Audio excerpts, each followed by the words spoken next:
Çanikanın rengi Afrika'nın en küçük ülkelerinden biri olan Ruanda'da. Yüz ölçümü olarak çok küçük olmasına rağmen nüfus yoğunluğu olarak Afrika'nın en kalabalık ülkelerinden Ruanda. Çanika sınır kapısından giriş yapacağımız ülke sonrasında başkent Kigali, Muhanga, Gisenyi, ilk başkent ve ikinci büyük şehir Butare ederken kıyısını, köşesini hep beraber dolaşacağız. Doğasının harika olduğunu öğrendiğim ülke bundan tam 18 yıl önce yaşanan soykırımla dünyaya adını duyurdu. Afrika'nın rengi, kendisi küçük, acıları büyük, Ruanda'da başlıyor.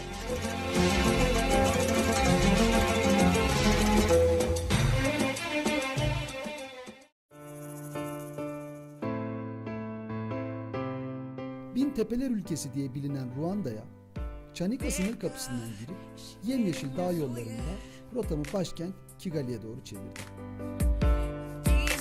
Kigali merkezi cadde ve sokakları bina yapılaşmasıyla çağı yakalamış bir şehir imajı vermekte. Düzenli trafiğin, güzel meydanların ve yüksek binaların olduğu Kigali'de modern şehir yaşamı dikkati çekiyor. 26.338 kilometre karelik yüz ölçümüne karşılık yaklaşık 9 milyon nüfusa sahip Ruanda, nüfus yoğunluğu olarak Afrika'nın en kalabalık ülkelerinden biri. Halk %85 oranla Hutular, %15'lik oranla Tutsiler, %5'lik oranla Tıvalar yani bilinen adıyla Pigmelerden oluşur. Halkın %85'inin Hristiyanlık dinine inandığı ülkede %2 oranında Müslüman halk yaşamaktadır. Resmi dilleri Kinyarwanda ve Fransızca olan Ruanda'da ortalama hayat süresi 40 yıl. Ekonomisi tarıma ve hayvancılığa dayanan Ruanda halkının yalnızca %5'i şehirlerde yaşarken, kırsal kesimde yaşayan halkın %95'i tarımla uğraşır.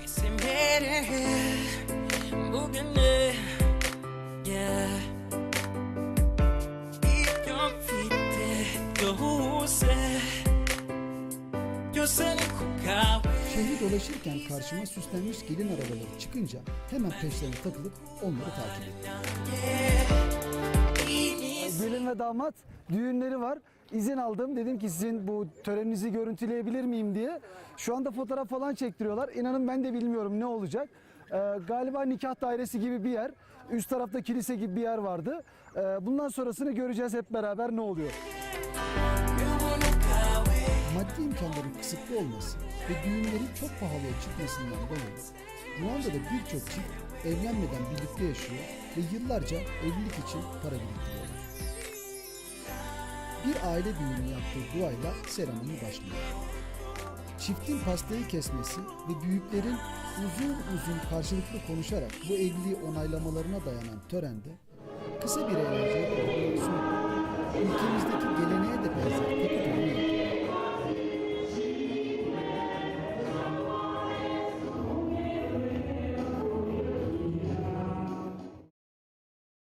Ve kız tarafının organize ettiği bu bölüm sonlanıyor.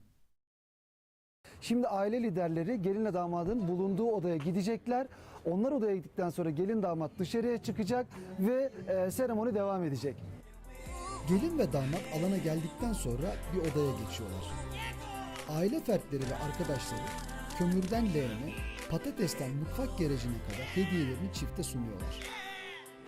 Aile büyükleri çiftin odasına gidip gelin, damat ve 2 küçük çocuğa süt içiriyorlar. Anlamı ise evliliğiniz bereketli ve bol çocuklu olsun. Ruanda düğünleri ülkemizin aksine sessiz, birazcık da neşesiz.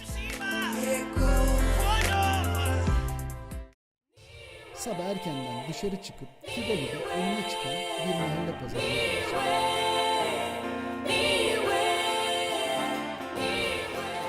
Ülkeye geldiğimde o ülkeye alışabilmek için, o ülkeyi anlayabilmek için ilk önce sokaklarında geziyorum ve çarşısı, pazarı bir ülkenin hayatı hakkında gerçekten bilgi veriyor bana.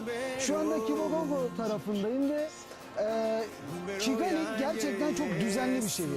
Caddeleriyle, sokaklarıyla gelişmiş ülkelerden hiçbir farkı yok. Hatta bazılarından çok daha ileri diyebilirim. Yeni inşaatlar yapılıyor. Özellikle dağların sırtlarına doğru yeni villalar var. Yol düzeni çok güzel. Polis ve güvenlik gerçekten çok iyi. Trafik çok düzenli, asfalt kalitesi çok düzenli ve bunu çarşısına pazarına girdiğimiz zaman da görebiliyoruz.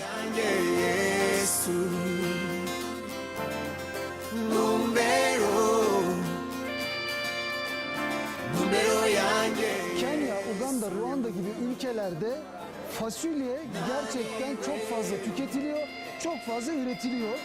Türlü çeşit fasulye var, renk renk, tatları başka ve hepsi farklı yemeklerde kullanılıyor. 8-10 çeşit farklı fasulye var.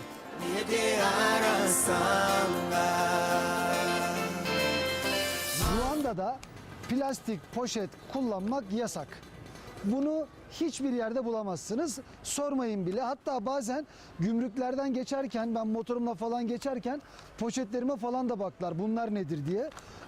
Kağıt poşet veya farklı materyaller, sepet gibi, karton gibi materyaller kullanılıyor. Pazardan çıktıktan sonra Kigali'de yaşayan bir Türk yöneticiyi ziyaret ettim. İzzet merhaba. Merhaba abi. Nasılsın? Sağ olun. Siz nasılsınız? Hoş Teşekkür geldiniz. ederim. Sağ olasın. Hoş bulduk. Böyle bir şeyi niye tercih ettin? Şirketin sahibi arkadaşımız. Teklif ettiler gelir misin diye. Ben de bekarım. Baktım, araştırdım internetten. Yemyeşil, havası güzel. Neden olmasın dedim, atladım geldim. Ruandalı çalışanların çalışma karakterleri nasıl? Ya bir kere çok yavaşlar. Yani bizlere göre. Hani biz buraya gelince daha iyi fark ediyorsun ki çok hızlıyız. Tez canlıyız. Çok tez canlıyız. Onun dışında ama bizle aynı olan özellikleri çok dürüstler. Avrupa'nın herhangi bir şehrinden veya bizim ülkemizin herhangi bir şehrinden çok aşağıda kalır bir ülke değil. Çok çok güzel. Yani gerçekten çok güzel. Bir kere güvenlik sorunu asla yok. Onun dışında tertemiz bir yer. Belki biliyorsunuzdur, her ayın son cumartesi günü ülke genelinde temizlik yapıyorlar. O kadar temiz bir ülke ki inanamazsınız yani. Beyaz insanlara, daha doğrusu farklı insanlara bu ülkedeki insanların yaklaşımı nedir? Beyaz adam bir yatırım için gelmiştir. Paralı insanlardır. Mutlaka bana verecek bir işleri vardır diye düşünüyorlar. Çok yokluktan gelmişler. Yeni yeni açılıyorlar dünyaya. Dünya Ruanda'yı 94'ten önce kimse bilmiyordu Ruanda'yı. Tabii soykırımla tanıdık Evet. hepimiz. Ondan sonra da herkes şu anda mesela korkuyor Ruanda'dan ama Ruanda'da korkulacak hiçbir şey yok. Bence muhteşem bir yer. İnsanlar tarımdan beslenebiliyorlar. Bunu ticaretini de yapabiliyorlar ama galiba bu kazanımları maddi olarak kendilerine çok fazla dönmüyor. Bu da ticareti fazla bilmemelerinden kaynaklanıyor. Bu insanlar yüzyıllar boyu ticaret yapmamış ki. Anladım. Bu insanlar yüzyıllar boyu biri tarafından Yönetilmiş. yönetilmiş. Anladım. Ertesi gün İzzet'in şoförüyle buluşup onun köyüne doğru yola çıktık.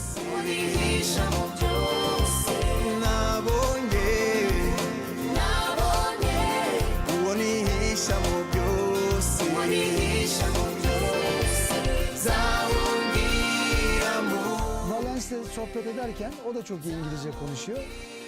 Dedi ki ya senin programın konsepti buysa mümkün müdür ben köyüme götüreyim seni. Hani sen de bir tane gerçek Ruanda köyü gör. Çünkü benim ilgi alanım birazcık şehir merkezlerinin dışı, üst seviyenin daha arkası, duvarların daha arkası. Ona bunu anlatıyordum. O da dedi ki istersen gel bu akşam bende kal, istersen gel köye gidelim. Köye şöyle bir tepeden baktığınızda, sokaklarında dolaştığınızda o Ruanda'nın düzenliliği, Ruanda'nın sistemi göze batıyor. Yani burası küçük bir köy bir tarama. Ruanda sınırlarına göre, Ruanda standartlarına göre küçük bir köy.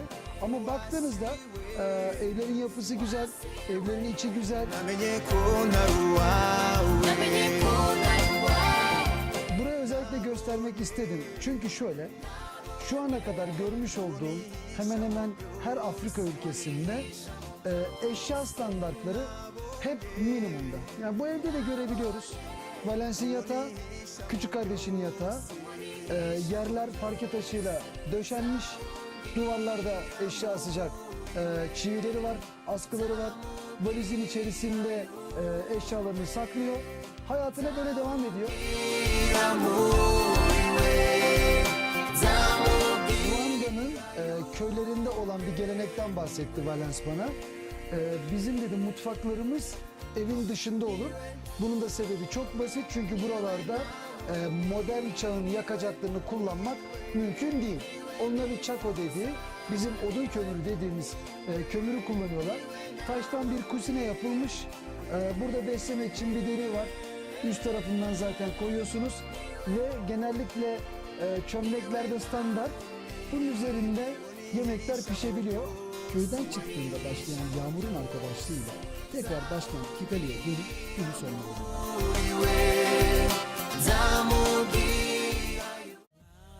Sabah Kigali'nin arka sokaklarını dolaşmaya çıktı. Kigali'de şehrin ortasından Nyabugogo Nehri geçiyor. Şehri birazcık ikiye bölüyor gibi. Hemen sol tarafında şehir merkezi var. 3-5 kilometre aşağısındayım. Bu tarafa doğru geldim. Gene halkın çok ilgisi var. Birazcık daha banliyölere doğru yürüyeceğiz. Bakalım oralarda nasıl bir hayat var.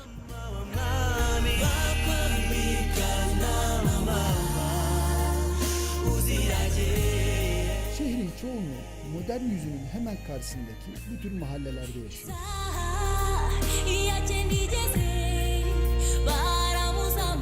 Burası çok enteresan bir yer bana göre. Çünkü Ruanda yeni gelişiyor. Öteki taraflarda çok güzel villalar var. Birazcık daha şehrin dışına doğru. Hemen onun tepesinde yükselen plazaları, yükselen iş merkezlerini görebiliyoruz. Ama hemen dibinde farklı bir hayat başlıyor. Sokakları pis ama içleri tertemiz insanların yaşadığı bu mahallede evleri gibi küçük ve karmaşık hayatlarıyla baş başa bırakıp ülkenin yaşadığı korkunç soykırım anısına yapılan müzeye doğru yola çıkıyor.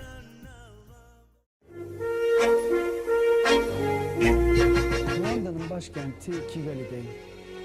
Kigali'de 1994 yılında yaşanan o elim insanlık suçlarının soykırımın anısına inşa edilen soykırım müzesindeyim. Ve bu müzeyi gezip o günlerde neler yaşanmış, ne olmuş, nasıl başlamış ve nasıl bitmiş bunları anlamaya çalışacağım. Soykırımın hikayesi aslında Ruanda'nın sömürge devleti yani özgürlüğünü kaybettiği gün başlıyor. Birinci Dünya Savaşı'nın ardından Belçikalılar sömürge sistemini yerleştirmek ve yönetici sınıfı oluşturabilmek için bölgede bulunan azınlıktaki Tutsileri desteklediler. Onlara ırka dayalı bazı ayrıcalıklar verdiler. Öyle ki ırkı gösteren kimlikler kullanılmaya başlandı.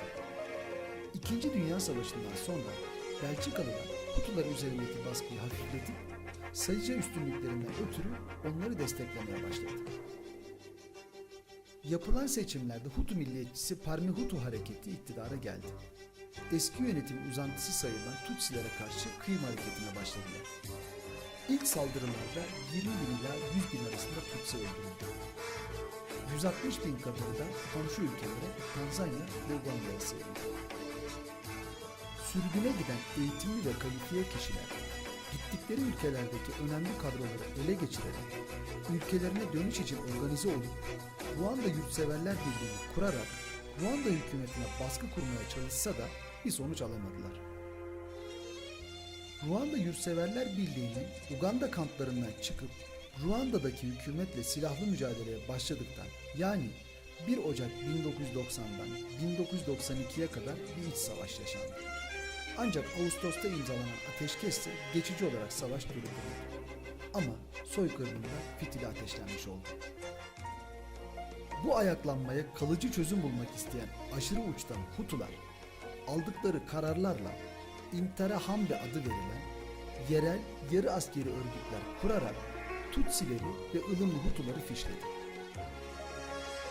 Hutulara satırlar, palalar, sivri uçlu sopalar verilerek bunları yakında başlayacak olan böcek avında kullanmaları söylendi. 6 Nisan 1994'te Hutu olan devlet başkanının uçağının düşmesi sonucu ölmesinin ardından radyoda yapılan anonslarla tarihin gördüğü en kanlı katliamlardan birisi başladı. Birleşmiş Milletler Barış Gücü askerlerinin bölgeden çekilmesi üzerine katliam daha da şiddetlendi. Çok büyük acılar yaşandı. Parası olan Tutsiler kurşun parası vererek acısız ölümü satın alıyorlardı. Olmayanlar ise en acımasız şekilde öldürülüyor. Öldürmekten yorulan Hutular, Tutsilerin kaçmasını önlemek maksadıyla Aşil tendonlarını kesiyor, dinlendikten sonra katliamlarına devam ediyorlardı. Katliam haberlerini alan Ruanda Yurtseverler Birliği üyeleri, ülkenin doğusundan girip katliamcılarla savaşarak başkente kadar ülkeyi ele geçirdiler. O ana kadar bölgeye müdahaleden uzak durmaya çalışan Fransa, ani bir kararla katliamı destekleyen ve o anda legal olarak tanınan Hutu hükümetine askeri yardıma başladı. Katliam, Ruanda Vatansever Cephesi lideri ve şu andaki devlet başkanı Paul Kagame'ye bağlı güçlerce Hutu ağırlıklı hükümetin düşürülmesiyle sona erdi. Bu moral bozucu ve ruh karartıcı yerden çıkıp kendimi tekrar sokağa, hayatın içine attım. Yolum artık kaldığım otel. Gidip hazırlık yapmalıyım.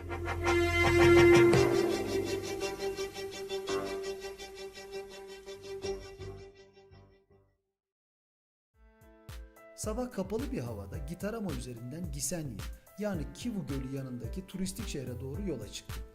Yolda bir pazar görüp durdum. Kigali'den Gitarama'ya doğru giderken gene Afrika'nın klasik bir görüntüsü var. Yol üzerinde kurulmuş bir pazar. Bu pazar birazcık daha tekstil ağırlıklı. Genellikle ayakkabılar ve kılık kıyafet üzerine kurulmuş. Geldim birazcık onlara bakacağım. Pazarın bir özelliği de şu. Yanımda dikiş makineleri var. Mekanik olarak çalışıyorlar. Etrafta ikinci el kıyafetler var. Yatak odası için çeşitli tekstiller var. Buradan aldıkları ürünleri kendi bedenlerine göre, kendi boylarına göre bu caddede, bu sokak üzerinde bulunan makinalarda yaptırıyorlar. Buranın en geçerli mesleklerinden bir tanesi de ayakkabı tamirciliği. Çünkü burada her şey çok değerli. Bir şey artık kullanılmayacak hale gelene kadar insanlar bunu kullanıyorlar. En çok da ayakkabı eskitiyorlar. O yüzden buradaki ayakkabı tamircileri iyi iş yapıyorlar, sürekli çalışıyorlar. Yırtılanları, patlananları sürekli tamir ediyorlar. Daha önce bunlardan Uganda'da görmüştüm. Burada birazcık daha estetik olanı var. Gene traktör lastiğinden yapılıyor ama bu sefer içine farklı renkte bir plastik koyup iple bağlamışlar. Aynı teknoloji, aynı sistem, birazcık daha estetik. Burada çorapların bile ikinci eli var. Herkes her şeyin en ucuzunu bulmaya çalışıyor. Bu arada yanımda Frans var. Şemsiye de burada çok işe yarayan bir şey. Burası çok yağmurlu bir bölge. Ne zaman ne olacağı belli değil. Şemsiyeyi bazen yağmurdan korunmak için, bazen de güneşten korunmak için kullanabiliriz.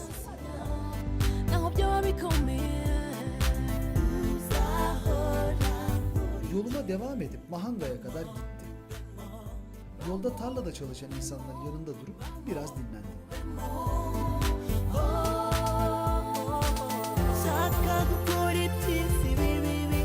Ruanda dağların, tepelerin üzerine kurulmuş bir ülke. Düz yol bulabilmek neredeyse imkansız. Ülkenin ekonomisi daha çok tarıma dayalı. Tarım yapılabiliyor ama çok enteresan bir yer var. Burası çok enteresan bir görüntü oluşturdu benim için. Arka tarafında görmüş olduğunuz şu tepelerin hepsi, şu kenarları zaten buradan seçilebiliyor. Hepsi tarla. Şu karşı tarafında görmüş olduğum dağın, tepenin her tarafı tarla. Ve yakın bir mesafeden görebiliyorum. İnsanlar burada bu tarımı yapabilmek için işte bu meyilli yerlerde çok zor şartlarda çalışıp kendilerine alan açıyorlar ve açtıkları bu tarlalarda da üretim yapmaya çalışıyorlar. Ülkenin önemli gelir kaynaklarından biri de çay. Geniş platolu yüksek alanları göz alabildiğince çay tarlası. Ekmesinden yetiştirilmesine, toplamasından satışına kadar çileli bir iş çay yetiştiriciliği. Ve nedense bu ülkede de çay tarlalarında yine kadınlar çalışıyor. Ruanda'nın turistik şehirlerinden bir tanesi, hatta en önemlisi Gisenyi. Gisenyi, Kongo sınırına 2,5 kilometre mesafede bulunan küçük bir şehir. Buranın özelliği ise hemen yan tarafında bulunan Kivu Gölü. Kivu Gölü Ruanda ile Kongo'nun aynı zamanda sınırını da oluşturuyor. Göl sınırını da oluşturuyor. Burası aynı zamanda eski kötü zamanların yaşandığı soykırım zamanlarında o kayıpların en çok verildiği şehirlerden bir tanesi. Ve bu göllere, ikiz göllere, bu göllere birçok insanın cesedi atıldı ve sonradan buralardan insanlar toplandı. Gisenyi'nin plaja yakın caddeleri temiz ve düzenli. Gölün kenarında birçok plaj var. Bunlardan Kivu plajı halka açık olanı, Ruanda halkı, Gisenyiler buradan ücret ödemeden faydalanabiliyorlar. Arka taraftaki burunda olan yerlerse birazcık daha kapatılmış özel plajlar, birazcık daha gelir seviyesi yüksek insanlara hitap ediyor sanıyorum. Plajdan ayrılıp gölün etrafında dolaşmaya çıkıyor.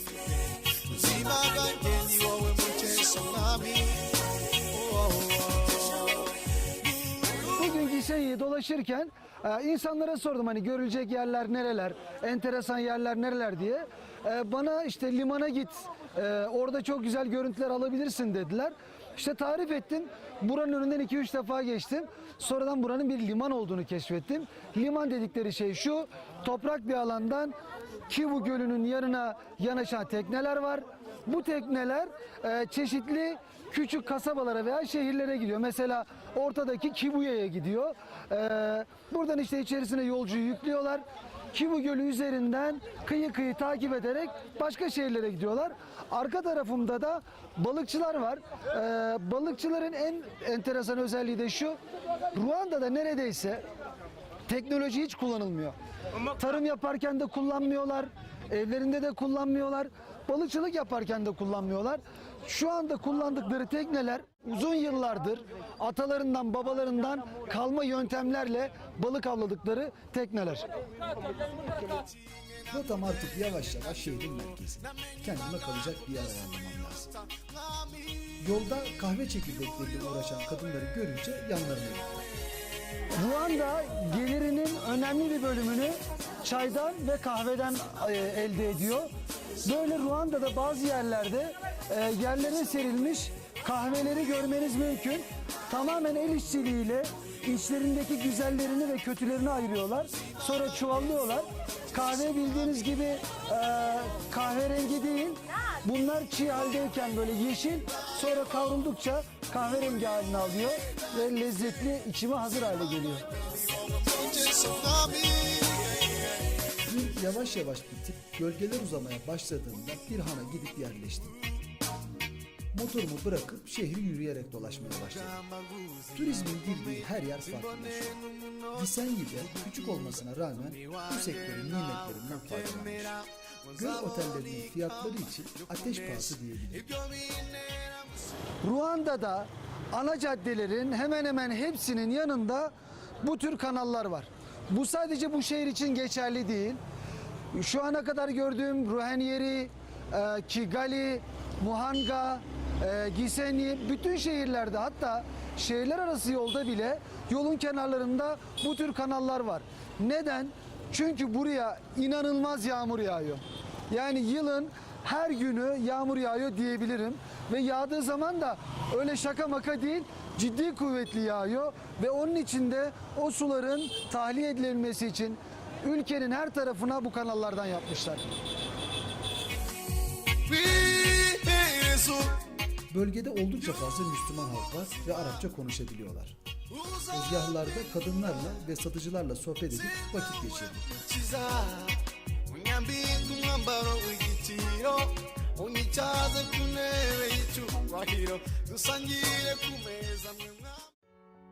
Sabah erken saatte yine yollardayım. Bulut ve sisin oluşturduğu müthiş güzellikleri seyrede yoluma devam ediyorum. Rotam ülkenin ilk başkenti Butare. Akşam üzeri saatlerde ülkenin ikinci büyük şehrine vardım. Ruanda'nın en büyük ulusal üniversitesi de bu şehirde. Butare tam bir üniversite şehri. Sokaklar kızlı erkekli genç insanlarla dolu. Ana caddelerin bağlandığı sokaklar çamurlu olsa da hayat gayet düzenli akıyor. Sabah ilk işi şehrin en önemli merkezlerinden Etnografya Müzesi'ne gitti. Butare, Ruanda'nın ilk başkenti ve burada gerçekten çok akıllıca hazırlanmış bir etnografik müze var. İçerisi çok basit ama Ruanda tarihini öğrenebilmek için ziyaret ettiğinizde kısa bir turda çok iyi bilgiler alabiliyorsunuz. Bugün bana Jackie yardım edecek. Benim 2 tane rehberim var. Belli bölümlerinde Jackie bilgili, belli bölümlerinde Chantal çok bilgili. Burası kralın orijinal evi. Ve onun bir tabii ki reprodüksiyonunu yapmışlar buraya. Kral dediğimiz yani Ruanda'nın sahibinin, o dönemdeki sahibinin evi gerçekten çok basit ve gerçekten çok güzel. Bu kralın evi olduğu için önde görülen 2 tane çubuk fazladan konulabiliyormuş. Normal halkın evinde sadece şu arkadaki, ortadaki çubuk var. Eğer ön tarafta 2 tane varsa bu kralın evi. Burası da Ruanda'nın halen kullanılan birazcık modernize edilmiş hali. Duvarları bizim bildiğimiz kerpiçten yapılmış. Bambu ağacı çok sık kullanılmış.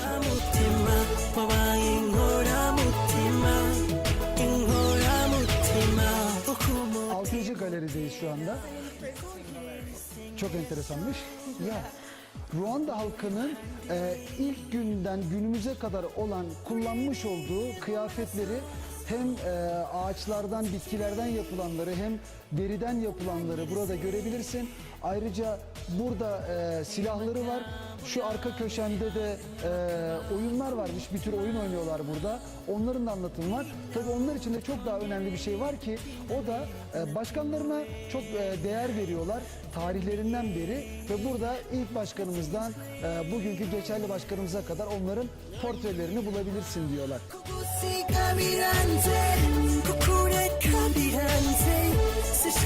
Burada çeşitli hayvan derileri var. Afrika tarihini burada görebiliyoruz. İşte bizim tabirimizde büyücüler, onların tabiriyle dualar, işte bu tür aletleri, enstrümanları kullanarak insanları tedavi etmeye çalışıyorlarmış.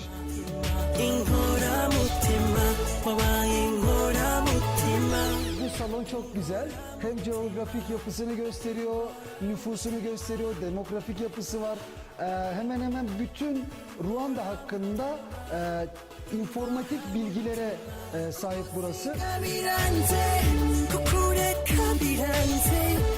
Bu galeri Ruanda halkının tarım aletlerine ayrılmış.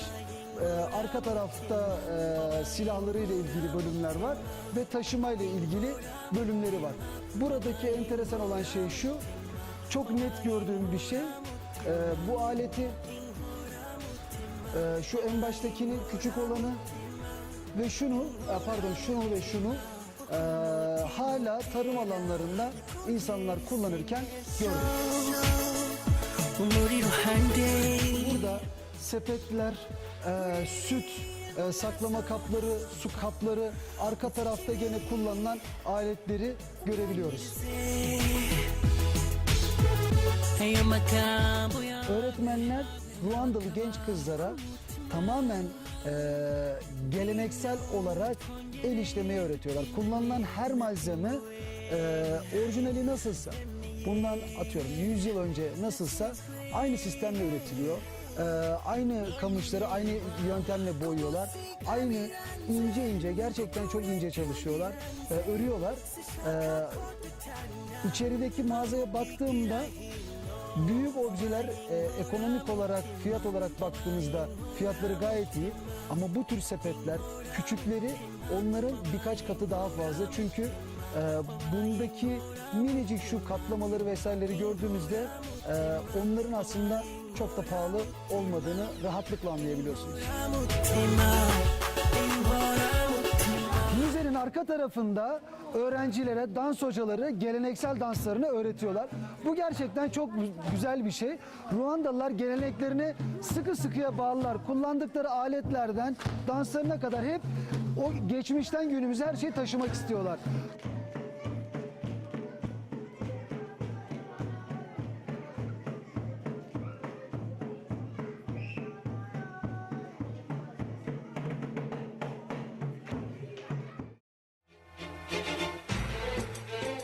Konuştuğum çocuklara yarın düzenlenecek gösterilere katılma sözü verip müzeden ayrıldım.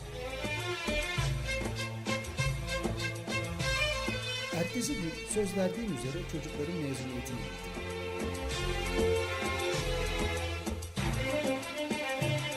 Tören aniden bastıran yağmur, kesilen elektrik gibi bir sürü aksilik yüzünden oldukça geç başladı. Tören başlamadan önce Ruanda geleneği olarak bereket dilemek amacıyla çocuklara süt içirildi.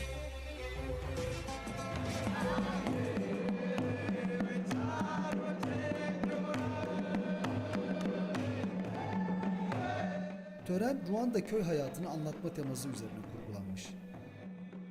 Erkekler danslarında avcı rolünü işlerken, kızlar ise Ruanda kültüründe çok önemli bir yeri olan dişi sığırları taklit etmekte.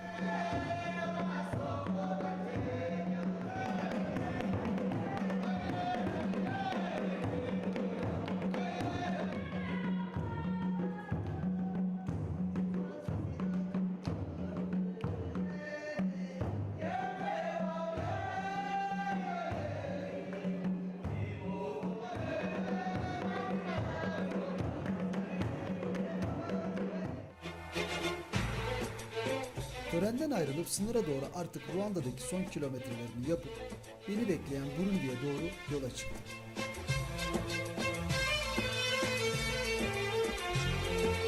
Çanika sınır kapısından girdiğim Ruanda'da gezim bitti. Yaklaşık bir hafta 10 gün kadar çok güzel zamanlar geçirdim. Ruanda bu tarafta, arka tarafta Burundi kaldı. Akanyaru-ho kapısından artık Ruanda'dan çıkıp Burundi'ye geçiyorum.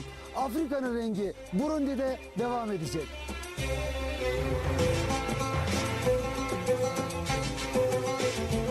Benim maceram sizlerin keyfi olsun.